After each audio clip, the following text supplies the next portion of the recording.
봐봐요. 지구과학에선 약속들 몇 가지, 2가지 정도만 말하고 들어갈게요. 형준아! 야, 일어나 빨리. 봐봐. 첫 번째 약속. 봐봐. 선생님이 지구의 한 위치에 서 있어요. 나는 지구에 서 있죠. 서 있어요. 내 왼쪽에 있는 사람은 내가 오른쪽에 서 있죠. 내가 여기 서 있어. 여기 있는 사람은 북쪽을 바라보고 있을 때 나는 어느 방향에 있는 거야? 오른쪽. 북쪽을 바라보고 있다라는 건 사방향 표시에서 북쪽을 바라본다는 건 오른쪽이 동쪽, 왼쪽이 서쪽, 뒤쪽이 남쪽이죠. 내가 북쪽을 바라볼 때 이 녀석은 어디 서 있는 거야? 자기의 동쪽에 서 있는 거죠. 그치? 아, 이 녀석 동쪽에 서 있네? 이럴 거 아니에요? 근데 내가 여기 서 있는데 오른쪽에 서 있는 어떤 사람은 나를 보고 어디 서 있다고 생각할까? 서쪽에 서 있다고 생각할 거 아니야. 그치? 그럼 나는 동쪽에 서 있는 거야? 서쪽에 서 있는 거야? 응? 그게 애매하더라고. 그게 애매하더라고.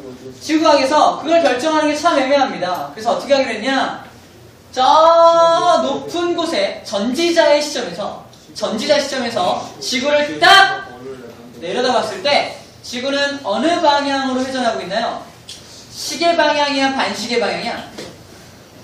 지구는 반시계 방향으로 자전하고 있어. 반시계 방향. 그래서 방향에 대한 약속으로 첫 번째 반시계 방향으로 돌고 있으면 이건 전지자 시점이야. 전지자의 시점에서 반시계 방향으로 이렇게 돌고 있으면 아, 이 자식은 서에서 동으로 돌고 있다고 약속했습니다. 무조건 서에서 동으로 돈다고 약속한 거야. 이거 바뀌어 안 바뀌어? 안 바뀌어요. 안 바뀝니다. 지구가 자전을 거꾸로 하지 않는 이상 안 바뀝니다. 자, 그럼 반대로 시계 방향으로 돌고 있는 녀석이 있다면 얘는 어떻게 돌고 있는 거야? 반대로 서에서 동이 아니라 동에서 서로 돈다고 얘기할 수 있겠죠. 동에서 서로 돈다고 얘기할 수가 있습니다. 이게 방향에 대한 첫 번째 약속입니다. 이 약속을 모르면 여러분들 이게 왜 서에서 동인지, 이게 왜 동에서 서인지 절대 이해하지 못합니다. 자, 두 번째 약속. 이것도 마찬가지로 방향에 대한 약속인데 어떤 사람이 지구의 지평선상에 서 있어요. 서 있습니다. 이 사람이 이렇게 서갖고 뒤통수야 바라보고 있는 이쪽 방향은 우리가 어떤 별이든 태양이든 관측할 때 태양이 딱 자기 머리 꼭대기에 딱 떠있을 때 우와, 태양이 뭐 하고 있다? 중천에 떴다. 다른 말로 니은, 지읒, 했다. 날조 날조를 왜 해요? 니은, 지읒, 했다. 태양의 니은, 지읒, 고도. 중심 태양의 고도. 고도? 낮은 남중고도. 남중고도. 정확하게 자기 머리 꼭대기에 이렇게 어떤 천체가 떠있을 때 얘를 뭐하고 있다? 남중하고 있다라고 표현. 남중하고 있다. 여러분 남중 다니고 있잖아. 그잖아. 이럴 줄 알았어. 자, 남중하고 있다고 표현합니다. 그럼 내가 어느 쪽 하늘을 바라보고 있는 거야? 이렇게. 북쪽 하늘. 아니지. 남쪽 하늘은 남쪽 하늘을 바라봐야지. 그치? 그래서 모든 천체를 관측할 때 기본값은 어디를 관측한다? 남쪽 하늘을 관측합니다. 남쪽 하늘. 그럼 봐봐. 남쪽 하늘. 이쪽이 남쪽 하늘이라면 오른쪽과 왼쪽은, 오른쪽은 무슨 쪽이게? 서쪽이다. 이거 볼펜에다 써가지고 할 때. 왼쪽은요? 동쪽이죠? 동쪽이죠? 맞죠? 동쪽이죠? 봐. 내가 북쪽을 바라보고 있다면 오른쪽이 동쪽이죠? 내가 남쪽을 바라보고 있다면 오른쪽이 서쪽이죠? 이거예요. 내가 남쪽을 바라보고 있다면 오른쪽이 서쪽입니다. 자, 그래서 요 그림을 갖다가 선생님이 그대로 옮겨놓은 게 바로 요거예요. 보세요. 뒤통수가 보이고요. 뒤통수가 보이고 오른쪽이 무슨 쪽? 서쪽. 왼쪽이 동쪽이죠. 이 사람은 어느 쪽 하늘을 바라보고 있다? 남쪽 하늘을 바라보고 있다는 겁니다. 그죠? 남쪽 하늘을 바라보고 있는 거야. 요 상태예요. 그 다음 이 사람이 서 있는 요 면, 요 선. 요선이 뭐예요? 요선이죠. 무슨 선? 지평선. 지평선 아래에 별이 떠 있으면 보여 안 보여? 안 보이죠? 지평선 위에 떠 있어야 별이 보이는 거야. 자, 이걸 알고 있어야 저걸 이해할 수 있어요. 왜 내행성은 새벽과 초저녁에만 관측이 되는지 이해해 볼 겁니다. 이해만 잘 따라와 보세요. 봐봐. 첫 번째. 내행성 중에 하나 그렸어요. 뭐? 금성을 그려놓은 거야. 금성은 내행성 중에 하나죠. 지구가 이렇게 있습니다. 이때 지구에 딱 내가 서 있는 거야. 남쪽 하늘을 바라보고 있죠. 근데 남쪽 하늘 꼭대기에 뭐가 떠 있어요? 자기 머리 꼭대기에 뭐가 떠 있어? 태양이 떠 있죠. 이때 시간이 몇 시야? 12시. 12시를 다른 말로 정오라고 하죠. 정오. 아, 무시해요? 무시하는. 자, 정오라고 해요. 정오. 그럼 봐봐. 지구는 반시계 방향으로 회전하죠. 자전하죠. 네. 정오에서 자, 이게 볼게요. 금성이 1번, 2번, 3번, 4번 위치에 있을 수밖에 없죠. 이렇게밖에 돌 수가 없잖아. 그치? 그렇다면 현재 만약에 2번 위치에 있는 금성 2번 위치에 있는 금성은 언제 뜨고 언제 지는지를 관측해 볼게. 봐봐. 이 시간에서 12시에 2번이라는 금성은 지평선 위에 떠 있나요? 안 떠 있나요? 떠 있어요. 지평선 위에 있잖아. 그치? 하지만 보일까 안 보일까? 안 보이는 거야. 왜 안 보여? 태양빛이 너무 강해서. 태양빛이 너무 강하면 웬만한 별빛은 보이지가 않는 겁니다. 그럼 낮에도 별이 떠 있는 거야, 안 떠 있는 거야? 떠 있는 거예요. 근데 안 보이는 거라고요. 왜? 태양빛이 너무 강해서. 그러면 요 2번 위치에 있는 금성을 관측하려면 태양이 없어져야겠네. 그치? 근데 봐봐. 지구는 반시계 방향으로 자전하기 때문에 이렇게 자전하죠. 자전. 점점 태양이 서쪽 하늘로 지고 있는 모습 보입니까? 네. 보이죠? 근데 2번이 먼저 서쪽 하늘로 슉 들어가죠. 그럼 무슨 말이야? 2번이 먼저 지는 거지. 하지만 지는 모습이 관측이 돼야 안 돼요? 안 돼요. 그치? 안 되죠. 그러다가 나중에 뭐가 지는 거야? 나중에 태양이 지죠. 자, 태양이 질 때 시간이 몇 시야? 저녁 6시. 이때가 초저녁이죠. 초저녁. 2번은 언제 뜨냐? 자, 쭉 더 지구가 자전을 해서 요 시간, 이게 몇 시입니까? 태양이 자기 발 밑에 와 있죠? 정오의 반대. 자정. 밤 12시입니다. 밤 12시. 밤 12시에는 내행성이 하늘에 떠 있어, 안 떠 있어? 전혀 안 떠 있어. 그래서 우리 중학교 때 뭐라고 배웠냐? 내행성은 한밤중에 절대로 관측할 수가 없다는 겁니다. 이해돼요? 이게 그 그림이야. 그럼 봐봐. 2번은 언제 뜨느냐? 쭉 가다가 태양이 뜨기 전에 지가 먼저 동쪽 하늘에서 떠오르죠. 보입니까? 그래서 얘는 언제 보이는 거야? 태양이 뜨기 전이니까 새벽입니다. 얘는 언제 관측이 시작된다? 새벽에 관측이 시작이 되는 거야. 새벽부터. 자, 그런 다음에 시간이 쭉 지나서 태양이 그 다음에 떠오릅니다. 이때 몇 시야? 아침 6시. 그때는 다시 뭐 하게 되는 거야? 떠있긴 떠있지만 보이지 않게 되는 거지. 그럼 관측할 수 있는 건 아침까지죠. 아침이죠. 아침까지. 얘는 내행성은 새벽에 관측된다라는 사실이 여기서 관측이 돼요. 4번 드릴게요. 4번은 현재 12시에 떠있어요? 안 떠있어요? 이거 기본값이야. 12시 딱 떠있습니다. 근데 안 보이죠? 태양 때문에. 그러면 태양이 져야 보이겠네. 태양이 집니다. 지금 쭉 가서 어떻게 돼? 서쪽 하늘로 태양이 슉 지니까 이제 드디어 얘가 보이겠네요. 지평선 위에 떠있죠? 그치? 이때가 몇 시야? 6시. 초저녁. 그죠? 금성이 4번 위치에 있을 때 언제 맞춘다? 초저녁에 관측이 시작됩니다. 그죠? 그랬다가 얼마 안 있어서 얘는 서쪽 하늘로 슉 져버려요. 그치? 아주 짧은 시간 동안만 관측이 되고 금방 져버립니다. 그치? 그래서 얘도 역시 초저녁에 관측될 수밖에 없고, 초저녁에 잠깐, 2번 위치도 새벽에 잠깐씩밖에 관측이 되지 않는 거야. 이해되나요? 자, 이 연필 돌리기법으로 언제 관측할 수 있는지를 알아본 거고요. 우리 내행성의 관측 시간이 왜 새벽과 초저녁에만 관측될 수밖에 없냐? 태양의 바로 옆에, 바로 근처 궤도를 돌기 때문에 그래요. 이거를 설명하기 위해서 천동설도 어떻게 한 거야? 여기서부터 여기까지밖에 이렇게 돌게 설명한 거야. 크게 태양을 벗어나지 않고 있죠. 그래야지만 뭐가 설명이 되니까? 초저녁과 새벽에만 내행성이 관측된다는 이 사실을 설명할 수 있으니까. 그래서 태양과 지구를 잇는 직선을 긋고 여기서 크게 벗어나지 않게끔 주전환을 그려놓은 겁니다. 이해됩니까? 네. 이 사실을 설명하기 위한 거예요. 자, 이 방법을 뭐라고 한다? 여러분들은 수능 시험장에 들어가서 연필을 돌릴 거야, 연필. 연필 돌리기법을 할 거야. 2번 이치는 새벽, 4번 이치는 초저녁. 이거 다 외우고 들어갈 수 없다고요. 그래서 여러분들 연필 가지고 돌릴 겁니다. 연필 하나 꺼내봐요. 연필 꺼내서 이렇게 걸쇠가 있는 분, 요게 어떤 산 같은 거야, 산 같은 거. 그래서 이렇게 지구에 딱 위치시킵니다. 그러면 오른쪽이 서쪽이고 왼쪽이 동쪽이죠. 암기법, 뾰동. 따라합니다. 뾰동. 뾰족한 쪽이 동쪽이야. 뭉서. 뭉툭한 쪽이 서쪽이야. 뾰동 뭉서입니다. 그지? 그리고 이때 시간이 몇 시야? 12시죠. 그러면 요 4번 위치는 어떻게 알아보면 돼? 12시에 떠있네? 근데 안 보이겠네? 태양이 져야겠네? 이렇게 하면 태양이 지네. 몇 시? 저녁?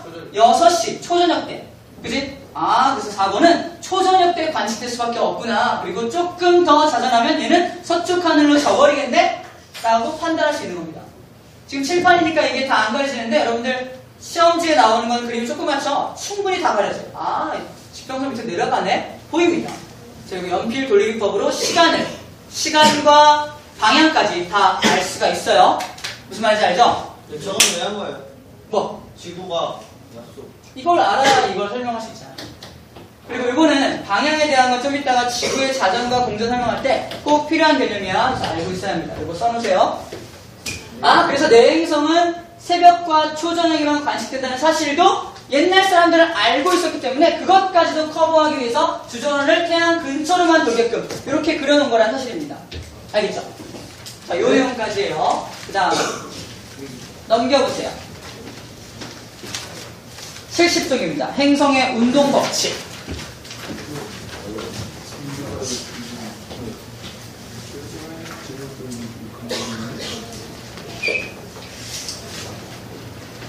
자, 행성들이 운동하는 법칙들을 정리할 건데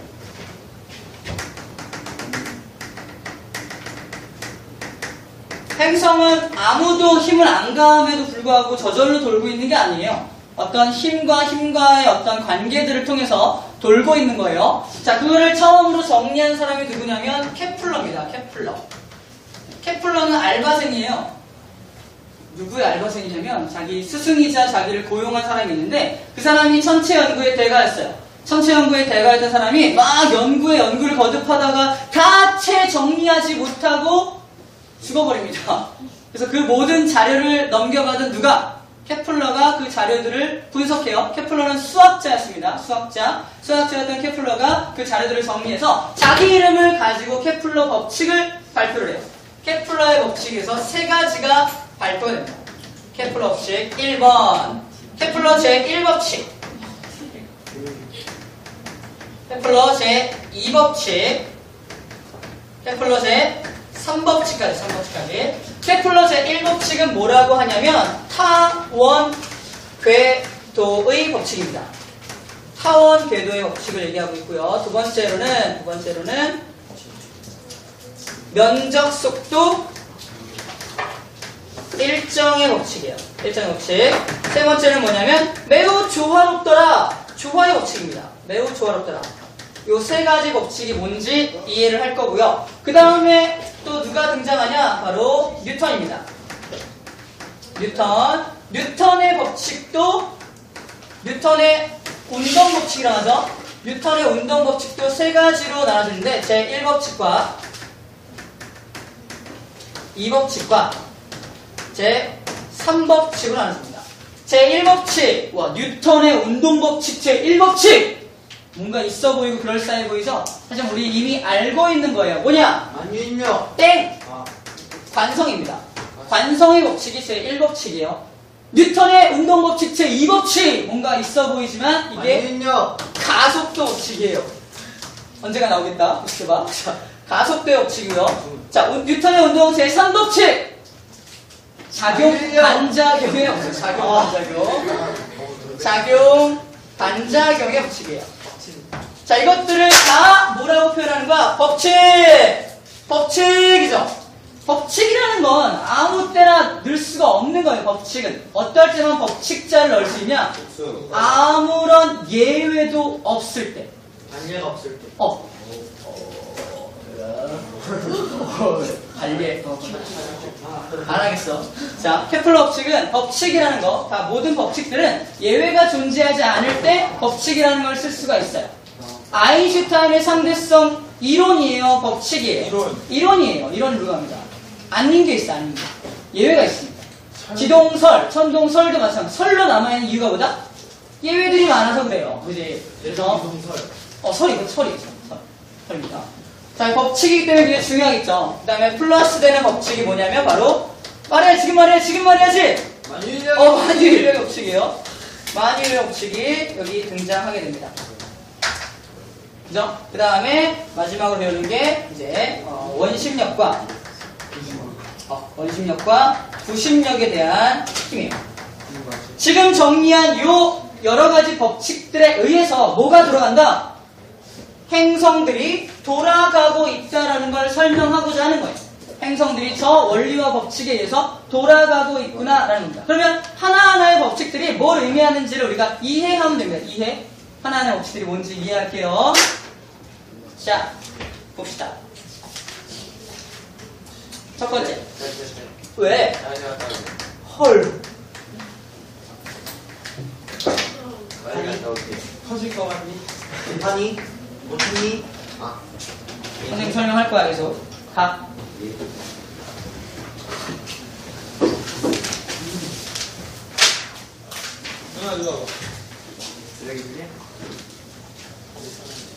자, 이거 간단하니까 볼게요. 봐봐. 만약에 이만한 선이 있어요. 보세요. 선이 있습니다. 이 선은 태양 아니죠? 진짜 선이죠? 선이 있어요. 선이 있고요. 이 선을 하나 딱 찍어요. 가운데 찍습니다. 찍고 끝에다가 분필을 연결합니다. 이렇게 연결을 해요. 연결한 다음에 이렇게 돌리면 뭐가 나오는 거야? 원이요. 완벽한 원이 나오죠? 완벽하지 않아요. 거의 완벽하죠? 그럴싸해. 자, 가운데 점을 하나 찍었을 때는 원이 나옵니다. 그죠? 이거 하나의 점을 그냥 초점이다 라고 하는데, 초점이 한 개일 때는 뭐가 형성된다? 완벽한 원이 형성이 돼요. 맞죠? 완벽한 원이 형성됩니다. 하지만 초점이 하나가 아닐 때는 뭔가 이상한 일이 벌어져요. 초점이 하나가 아니라는 얘기는, 보세요. 초점이 하나가 아니라 여기 하나, 여기 하나. 그죠? 각각의 하나. 초점을 그냥 임의로 잡는 거예요. 행성들마다 초점이 좀 다른데 임의로 잡아도 돼요. 자, 초점을 두 개라고 이렇게 가정을 한다면, 봐봐. 이렇게 가정한다면 두 개의 초점을 갖다 놓고, 봐봐. 이렇게 연필을 연결한 다음에 연필 돌립니다. 쭉 돌리면 이렇게 그림이 그려지겠죠? 그림이 쫙 그려지겠죠? 그림이 쫙 그려져서 이렇게 오! 그래. 그래갖고 쭉 한 바퀴 그리게 되면은 뭐가 맞네. 뭐가 형성이 되는 거야? 원이 아니죠. 원이 아닌 게 만들어져요. 그걸 우리는 뭐라고 하냐면 타원이라고. 타원. 자, 뭐가 만들어졌나요? 타원. 원이 아니죠. 타원이죠. 초점 사이의 거리가 멀면 멀수록 더 많이 찌그러진 타원이 만들어져요. 이해됩니까? 초점 사이의 거리가 가까워지면, 봐봐. 초점 사이의 거리가 가까워지면 가까워질수록 뭐에 가까워지는 거야? 얘와 가까워지는 거지. 거의 원에 가까워지는 거야. 초점이 그래서 하나처럼 보이면 완벽한 원이 되는 거고, 초점 사이의 거리가 멀어질수록 더 많이 찌그러진 타원이 되는 거지. 그지? 그럼 잘 봐봐. 만약에 초점이 두 개일 때 하나 그려볼게요. 봐봐. 이렇게 생긴 타원이 그려졌다 가정할게요. 엄청 찌그러졌네. 자, 그러면 여기도 초점이 하나 있고 여기도 초점이 하나 있겠죠? 그때 내가 이렇게 두 개의 선을, 하나의 끈인데 이렇게 끈을 이렇게 아까 철심처럼 연결해서 만들어진 거죠. 요 길이를 A라고 하고 요 길이를 B라고 한다면 요 A와 B가 움직이면서 쭉 타원을 그릴 거 아니야? 그치? 그리고 초점 사이의 거리가 멀면 멀수록 타원이 만들어진다고 했습니다. 그때 우리가 하나 알아야 될 건 뭐냐면, 요 그림을 그릴 때 항상 A라는 길이와 B라는 길이를 더한 값은 항상 어떻다? 일정할 수밖에 없죠. 왜? 요 타원을 그릴 때 요 선의 길이, 전체 길이는 변함없이 그냥 짧아지고 길어지고 돌아가는 거잖아. 그치? A와 B를 더한 값이 뭐야? 이 선의 길이잖아요. 그죠? 맞죠? A와 B를 더한 값이 선의 길이기 때문에 여기를 쭉 돌아가면서 A, B가 바뀔지라도 A가 작아지고 B가 길어지고 바뀔지라도 그 둘을 더한 값은 항상 어떻게 해야 돼? 같아야 한다는 거예요. 그죠? 그래서 책에 타원 옆에다가 타원 밑에 A와 B가 더해진 값이 항상 일정하더라 써진 겁니다. 여기는 이렇게 썼네요. 여기를 R1 반지름 R1 여기를 반지름 R2 R1과 R2를 더한 값이 항상 일정하다라고 적혀 있습니다. 요 의미가 왜 R1과 R2를 더한 값이 항상 일정할 수밖에 없지? 라는 사실을 요 실험을 통해서 간단한 실험을 통해서 이해하라는 얘기입니다. 아시겠죠? 자, 그러면 요게 행성들이 움직이는 궤도인데 잘 보세요. 행성은 완벽한 원을 그리지 않고 이렇게 타원을 그리면서 돌고 있는데요. 자, 행성들은 모두 다 타원 궤도를 그리면서 돌고 있다는 법칙이 타원 궤도의 법칙입니다. 태양을 중심으로 행성들이 공전하고 있죠? 완벽한 원이 아니라 타원 궤도를 돌고 있다는 거야. 타원 궤도라는 건 초점이 몇 개라는 얘기입니까? 2개라는 얘기죠? 그 하나의 초점에 누가 위치하고 있다? 그 중에 하나의 초점에 바로 태양이 위치하고 있습니다. 태양이 위치하고 있습니다. 하나의 초점에 태양이 위치하고 있고 나머지 행성이 이렇게 돌고 있어요. 행성이 돌고 있습니다. 돌고 있는 거야. 행성이 이렇게 돌고 있는 거야. 돌고 있는 겁니다. 자, 그때 태양으로부터 가장 먼 요 점을 뭐라고 하냐면 아주 먼 점, 원일점이라고 해요. 원일점. 뭘 원자, 일은 무슨 일자일까요? 뭘 원? 한일, 달일, 날일점. 날. 태양으로부터 가장 멀리 있는 점, 원일점. 그럼 여기는 무슨 점일까요? 여기 태양으로부터 가장 가까이 있는 점. 오케이, 근일점이에요. 근일점. 그래서 원일점이라는 개념과 근일점이라는 개념을 하나 알아봤고요. 그 다음에 아까도 설명했어요. 잘 보세요. 이렇게 생긴 그릇이 있어요. 그릇이 있을 때, 자, 쇠구슬을 갖다가 그릇이 이렇게 있을 때 쇠구슬을 옆으로 탕 돌립니다. 쇠구슬 돌아가죠. 돌아가죠. 돌아가다가 붕 땡땡땡땡 그죠? 네. 멈추죠. 네. 왜 멈춥니까? 이렇게 내려가 있어. 내려가 있어서. 에너지가 없어서. 봐봐. 그릇은 마찰력이 존재하잖아. 네. 처음에 내가 쇠구슬을 딱 돌렸을 때 속력이 굉장히 빨랐어. 그치? 근데 돌아가면서 먼 궤도를 도니까 이렇게 쭉 돌다가 마찰력 때문에 속력이 줄어들죠. 속력이 줄어드니까 점점 힘이 약해져서 안으로 빨려 들어가는 거야. 그치? 그럼 결국 멈추죠? 이게 뭐에 비유되냐? 아주 어마어마한 질량을 가진 태양이 여기 있는 거고요. 아인슈타인의 상대성 이론에 의하면 엄청난 질량을 가진 녀석은 공간을 찌그러뜨려요. 공간을 찌그러뜨려서 우주 공간을 이렇게 찌그러뜨린 겁니다. 공간의 왜곡. 실제 찌그러져 있어요. 왜곡이 아니라 찌그러졌어. 어쨌든 그래서 여기 뭐가 돌고 있는 거야? 지구가 돌고 있는 겁니다. 지구가 엄청난 속도로 이렇게 공전하는 이유가 뭐다? 태양한테 빨려 들어가지 않기 위해서라고요. 만약에 공전하고 있지 않다면 봐봐. 지구가 태양 주위를 이렇게 어마어마한 속도로 이렇게 돌고 있다는 뜻이에요. 붕 돌고 있다는 뜻입니다. 이렇게 엄청난 속도로 돌고 있지 않다면 빨려 들어가서 결국 태양하고 랑데뷰, 그죠? 만난다는 거예요. 지금 지구가 망하겠죠? 상상력에 맡길게요. 그래서 태양이라는 엄청난 중력을 가진 녀석한테 빨려 들어가지 않기 위해서 바깥으로 작용하는 원심력을 이용해서 어마어마한 속도로 돌고 있는 게 지구의 공전입니다. 이해돼요? 그럼 봐봐. 생각할게. 처음에 태양으로부터 멀리 있을 때는 붕 돌고 있죠. 근데 만약에 태양이 가까워진다면 붕 돌죠. 그죠? 붕 돌다가 안으로 빨리 들어갈 때는 붕 돌 거 아니야? 그치? 마찬가지로 태양에서 멀리 있을 때는 붕 돕니다. 어떻게? 붕. 근데 태양이 가까워질수록 자, 만약에 여기도 속력이 느리다면 여기는 거리가 짧기 때문에 빨려 들어가요. 자, 여기는 태양이 잡아당기는 인력으로부터 빠져나오기 위해서 속력이 어마어마하게 더 늘어납니다. 봐봐. 멀리 있네. 안 빨려간다. 근데 가까워지면 힘이 세니까 속력을 빨리 해서 붕 빠져나오는 거예요.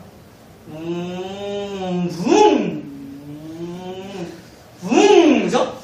이렇게 공전하고 있다고요. 타원이기 때문에 이렇게 공전할 수밖에 없다는 겁니다. 그래서 우리가 공전하는 속도가 항상 일정한 게 아니라는 거야. 태양에서부터 멀리 있을 때는 좀 천천히 돌고요. 태양에서 가까이 있을 때는 빨리 돌아서 빠져나옵니다. 이해돼요? 그래야지 공전을 계속할 수가 있어. 이제 그러면 우리 지구는 왜 안 빨려 들어가나요? 우주 공간에는 마찰력이 없죠? 속력이 줄어들 이유가 없는 거죠. 그럼 우리 계속 그 궤도를 유지할 수가 있는 겁니다. 이해됩니까? 공전에 대한 새로운 시야예요. 시각입니다. 그것들 이해해 주셔야 합니다. 중요한 건 먼 곳에서는 속력이 느리고 가까운 곳에서는 속력이 빠를 수밖에 없다는 게 또 한 가지 이해해야 될 내용입니다. 그 다음에 이렇게 찌그러진 정도를 뭐라고 하냐? 달을 이자, 중심 심자, 비율 20유래요. 20유. 봐봐. 아까 완벽한 원 같은 경우는 중심이 딱 하나죠. 네. 완벽한 원 중심이 하나죠. 그때 20율이 없다. 중심이 달라진 비율이 빵이죠. 20율이 빵입니다. 라고 합니다. 20율이 빵이다. 20율이 빵이 나오면 완벽한 원인 거야. 근데 점점 타원이 커질수록 20율도 커지겠죠. 그치? 중심이 다르잖아. 중심이 달라지는 이 벌어진 비율이 커질 때 20율이 커진다라고 말합니다. 우리 그러면 8개 행성 중에 가장 20율이 큰 게 누굴까? 나와 있어요. 목성. 수성입니다. 수성이 가장 20율이 커요. 0.206이라는 20율을 갖고 있고, 가장 20율이 작은 게 금성이에요. 0.007 빵. 20율이 그냥 원의 모양을 나타내주는 그런 거예요. 그렇지. 원의 타원이 얼마나 찌그러져 있는지 정도를 표현하는 값입니다. 20율이라는 값이. 그래서 007 되게 작은 값이에요. 거의 0에 가깝죠. 그래서 금성 같은 경우가 거의 원에 가까운 궤도를 돌고 있다라고 말하는 거. 하지만 완벽한 0은 없죠. 그래프 봐봐. 70쪽 맨 위에 그래프예요. 완벽한 0은 없죠. 그럼 다 무슨 말입니까? 모두 다 원궤도가 아니라 타원 궤도를 돌고 있다는 증거입니다. 첫 번째 케플러 법칙이에요. 아하, 타원 궤도의 법칙을 이해하는 그림입니다. 이해됩니까? 네. 그럼 두 번째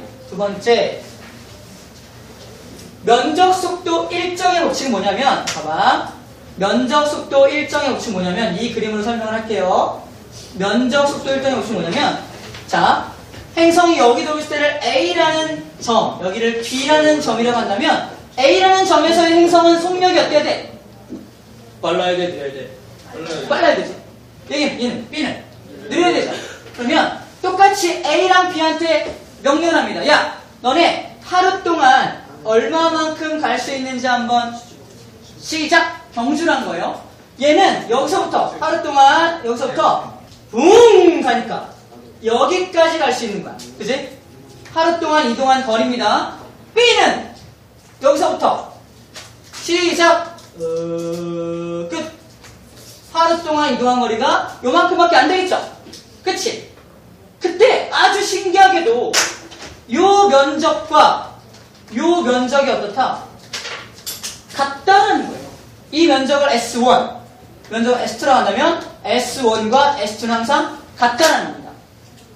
자, 그럼 봐봐. 둘이 실제 속력은 다르지만 면적을 만들어가는 속력은 어떨까? 면적을 만들어가는 속력은 같다라는 거예요. 이게 뭐다? 면적 속도가 일정한 법칙, 면적 속도 일정의 법칙입니다. 그죠? 요게 면적 속도 일정의 법칙이구나. 이렇게 이해만 해주면 돼. 그 이유는 뭐다? 근일점의 속력이 빠르고 원일점 속력이 느리기 때문에 가능한 거죠. 이게 면적 속도 일정의 법칙을 케플러가 수학적으로 실제 계산값을 통해서 확인한 거예요.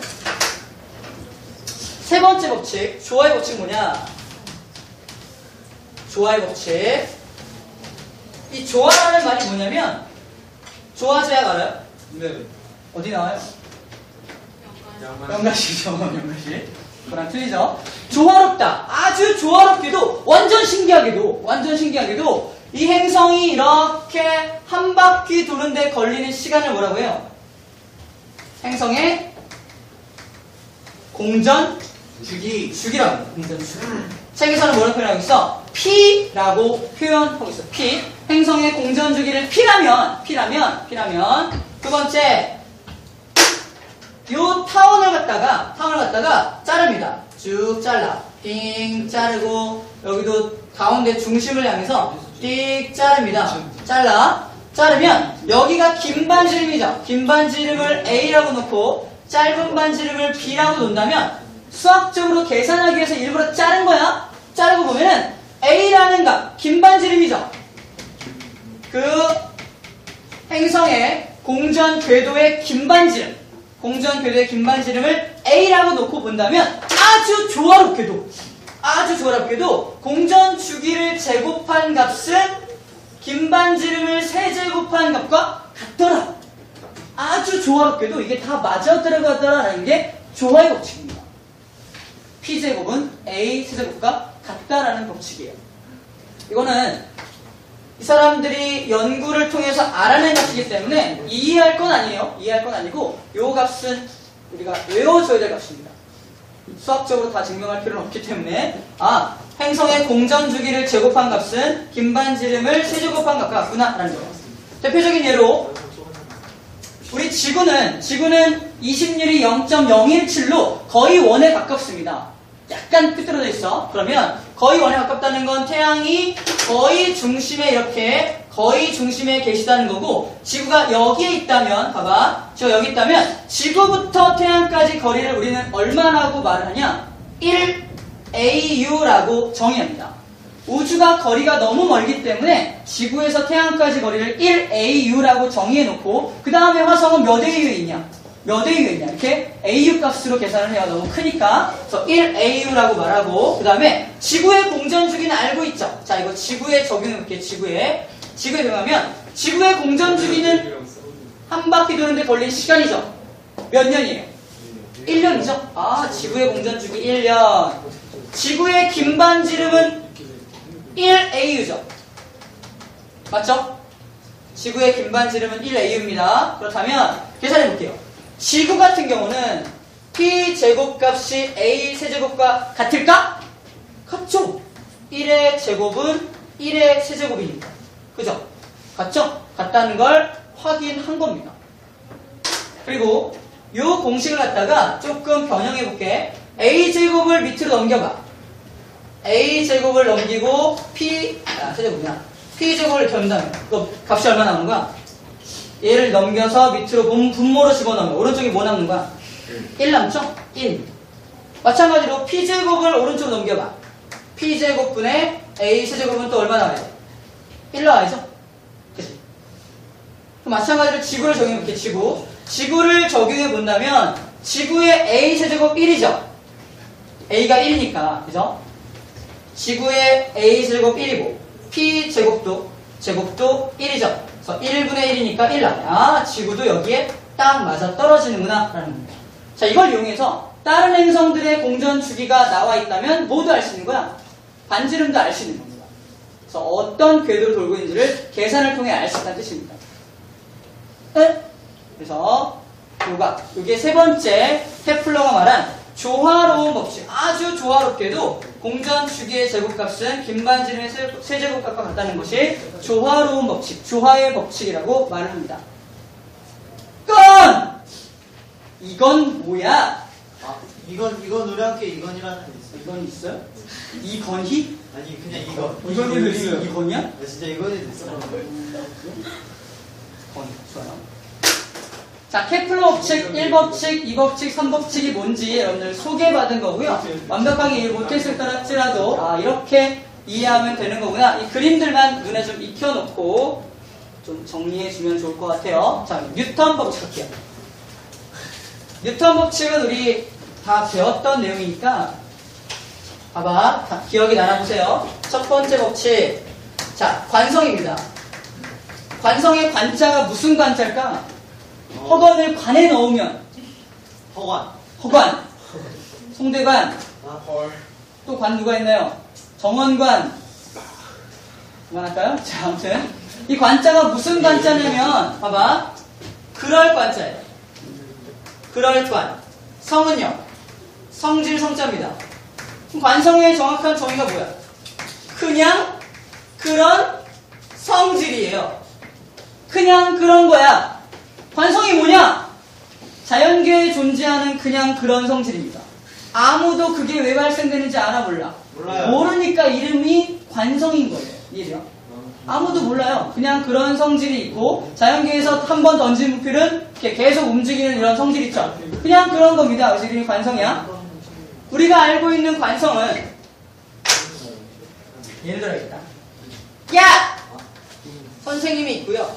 선생님과 키는 비슷하지만 매우 뚱뚱한 최용만 있어요. 나 최용만. 선생님은 허성수죠. 둘 중에 누가 더 질량이 커요? 선생님은 얘는 M이죠. 그치? 어? 그러면 나랑 최용만이랑 뛰어요. 뜁니다. 같은 속도로 뛰다가 100m 달리기를 하는데 도착점을 딱 통과했어요. 멈춰야 되죠.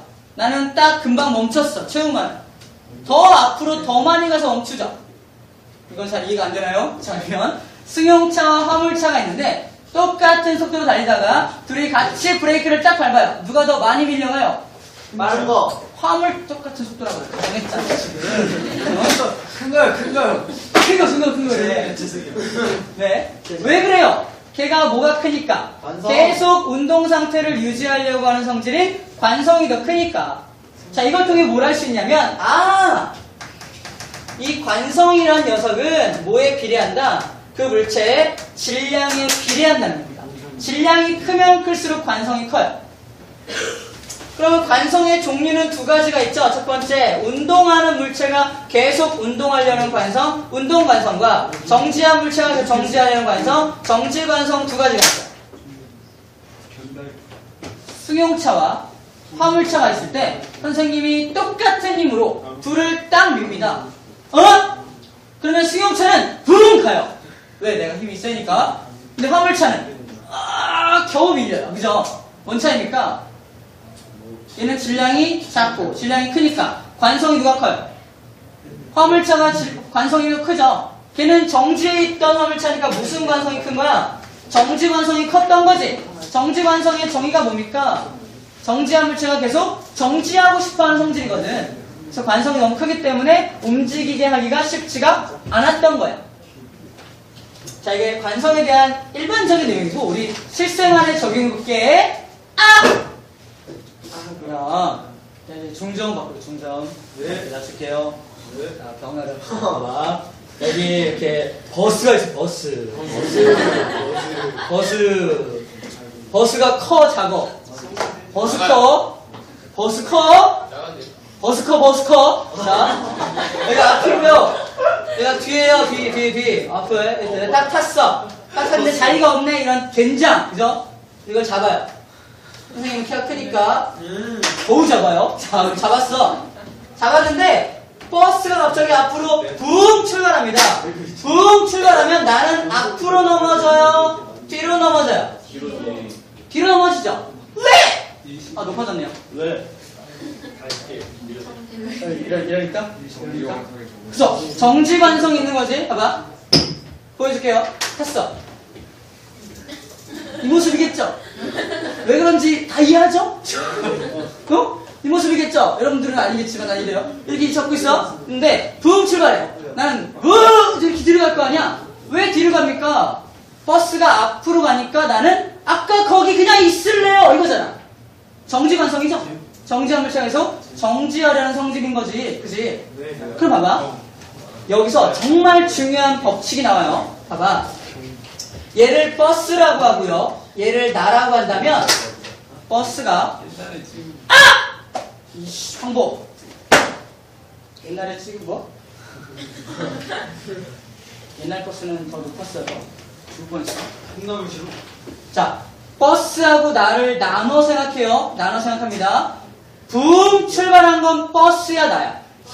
버스지. 그러면 힘을 받은 건 버스야 나야? 나. 버스. 버스가 붕 출발한 건 버스가 힘을 내고 붕 가는 거야. 나는 아무도 힘을 주지 않았지. 그지? 힘을 받은 건 버스라는 거야. 나는 아무도 힘을 주지 않았어. 만약에 버스가 붕 출발할 때 누가 내 뒤에 서가지고 버스가 가는 힘과 똑같은 힘으로 나를 빡 밀어줘. 나 넘어져 안 넘어져? 안 넘어져. 내가 왜 넘어져? 버스가 붕 출발할 때 내가 뒤로 확 가야 되는데 뒤에서 나를 똑같이 밀어줘. 나는 넘어질 이유가 없죠. 힘을 뒤에서 받으면 넘어져요. 관성을 받지 않는다 뜻입니다. 뒤에서 넣으면 예를 들어서 성능이 같아달라요. 자, 다시 말해서 관성이라는 거 중요합니다. 관성이라는 건 질량에 비례하는 첫 번째 성질이겠지만 관성이라는 녀석은 힘을 받지 않은 물체에만 적용됩니다. 작용합니다. 힘을 받지 않는 물체에만 작용이 돼요. 힘을 받지 않는 물체에만 작용됩니다. 이거 언뜻 이해가 안 되죠? 봐봐. 하나 더 예를 들어볼게요. 컵에다가 종이를 이렇게 올려놓고요. 위에다가 동전을 올려놔요. 그러면 종이와 동전을 나눠 생각해. 내가 종이를 땅 때립니다. 누가 힘 받은 거야? 종이만 힘 받았지? 동전은 누가 힘 줬어? 안 줬어? 안 줬으니까 관성이 일어나 안 일어나? 아니면 힘을 받은 건 얘죠. 힘을 받았고 얘는 힘을 받지 않았지. 힘을 받지 않으면 뭐가 발생돼? 관성이 발생되니까 정지관성에 의해서 밑으로 떨어지는 거예요. 힘을 받지 않아야지만 관성이 적용된다는 겁니다. 만약에 내가 종이 때리고 얘도 같이 펑 때려. 빡! 때리면 이 밑으로